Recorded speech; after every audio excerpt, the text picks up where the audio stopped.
Hey everyone, Celine Gelgich here, clinical psychologist from Melbourne Wellbeing Group, coming to you on day 7 of our 90-day vlog challenge. And I think at this pace, it's probably going to turn into something more like a 300-day vlog challenge. But as things settle down here at the clinic, having just celebrated our 5th birthday, I think we will have some more consistency with these videos. So thank you for being so patient with us, and we hope that you're enjoying them and finding them useful. Hopefully also that you're enjoying your Thursday, and especially the sunshine today, but it's picking up and it's quite windy out there, so hopefully that's not too annoying for you too. Hi Kim, thanks for watching. So today I'm going to talk a little bit about why ruminating is not problem solving. So a lot of the work that we do here at Melbourne Wellbeing Group is with anxiety, and we often get people who experience racing thoughts and often also ruminate. Ruminating is basically just experience the same sort of thought over and over and over again. And when we're experiencing that thought and our brain feels a bit stuck in a particular thought, it can get quite exhausting. But at the same time, it can be a bit of a mask because it can feel like we're actually problem solving. And when we're thinking about something and we feel like we're problem solving, we're actually losing sight of the bigger picture. And our brain often does a really good job of overthinking and overanalyzing because, let's face it, that's its job. Its job is to generate thoughts and think and problem solve. But often we can get caught in this loop of problem solving, but more from an emotional perspective rather than a logical perspective. And that can get really tricky because when we get stuck in that frame of mind of problem solving from an emotional perspective rather than a logical perspective, we lose sight of the bigger picture. And what happens in that moment is that it activates the part of our brain that's responsible for regulating that fight-flight response, and it brings up a whole lot of anxiety that goes with it. And then what that does though is add more fuel to the fire. So we have this problem, we start thinking about it, wanting this problem to be solved, and then the more we think about it, the more anxious we become about it,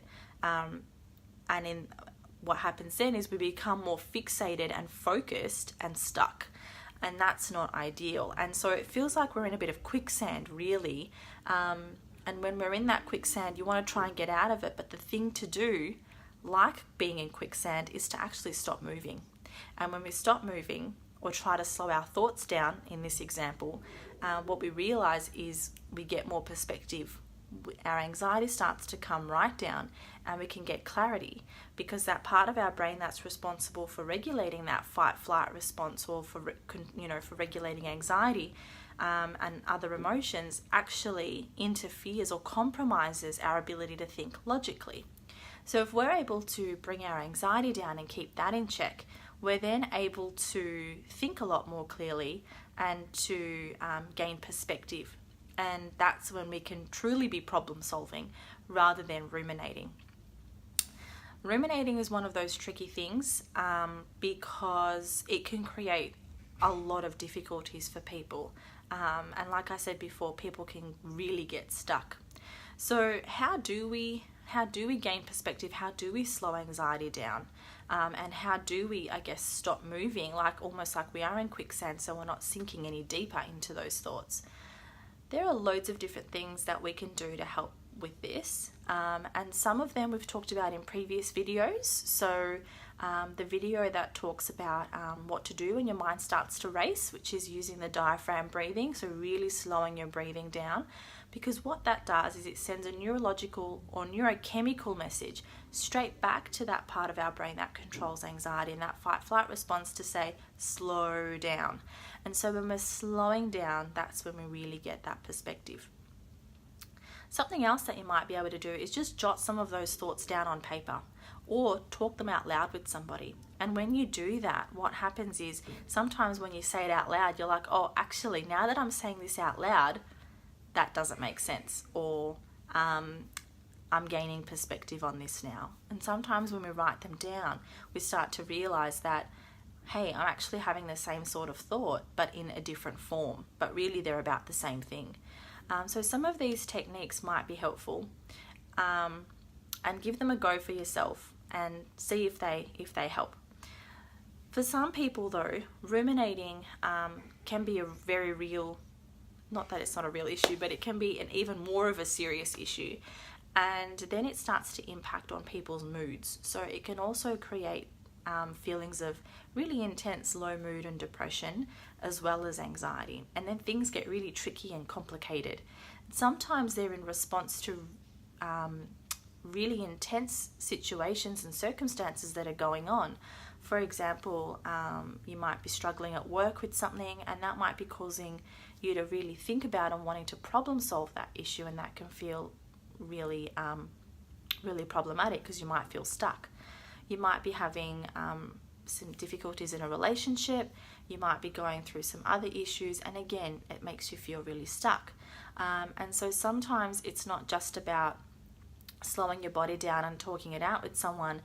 You might need to process that in a little bit more detail, and that's okay because there are so many other layers to it. And this is something that our team can help with, our team of psychologists here.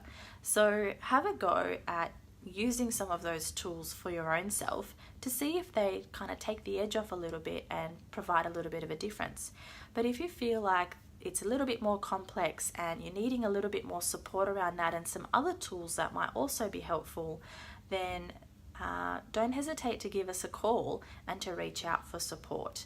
If you're not too sure about which way to go, there's no reason why you can't just give our team a call and have a chat with our admin, who's very well versed at our staff and knowing what their strengths are as clinicians, who can kind of guide you in that right direction. Thank you for watching, thank you for listening, and thank you for taking some time out to spend a minute on your well-being, and we'll catch you next time. Thanks, see you.